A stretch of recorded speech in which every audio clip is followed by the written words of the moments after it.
बिहार एक ऐसा राज्य जो अपनी ऐतिहासिक और सांस्कृतिक धरोहर के लिए जाना जाता है, अब पर्यावरण संरक्षण के क्षेत्र में भी अपनी पहचान बना रहा है। आज हम जानेंगे बिहार के रामसर साइट्स यानी वेटलैंड्स जिन्हें अंतर्राष्ट्रीय महत्व का दर्जा मिला है। रामसर साइट्स वे वेटलैंड्स होते हैं जिन्हें इंटरनेशनल रामसर कन्वेंशन के तहत संरक्षित किया जाता है। The main aim of this convention is to protect biodiversity and ensure the wise use of wetlands and water resources. At present Bihar has 6 wetlands. First is Kanwartal which is located in Begusarai district. यह बिहार का सबसे पहला और सबसे बड़ा Ramsar site है। यह अनेक माइग्रेटरी बर्ड्स का आश्रय स्थल भी है and it supports the wide range of biodiversity. Second and third है Nagi and Nakti bird sanctuary. ये दोनों जमुई में स्थित है। दोनों ही एक मानव निर्मित आर्द्र भूमि है।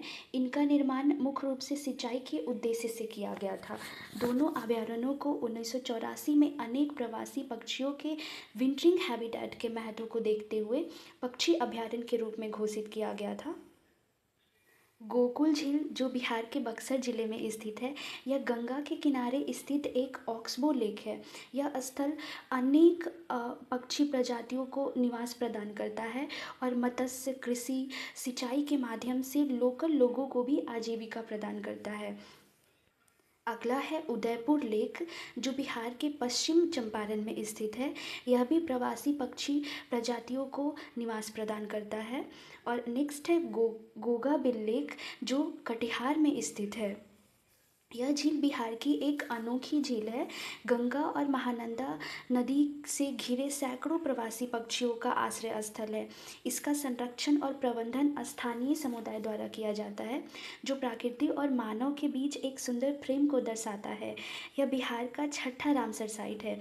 इसके साथ ही इंडिया में रामसर साइट्स की संख्या अब 94 हो गई है। इन सभी के साथ बिहार देश में रामसर स्थलों की संख्या के मामले में तीसरे स्थान पर है। ये झीलें न केवल पर्यावरण संतुलन बनाए रखती हैं बल्कि लोकल कम्युनिटी को भी जीवन यापन का साधन प्रदान करती हैं। इन रामसर स्थलों की रक्षा करना हमारी जिम्मेदारी है क्योंकि प्रकृति की सुरक्षा ही भविष्य की सुरक्षा है। धन्यवाद।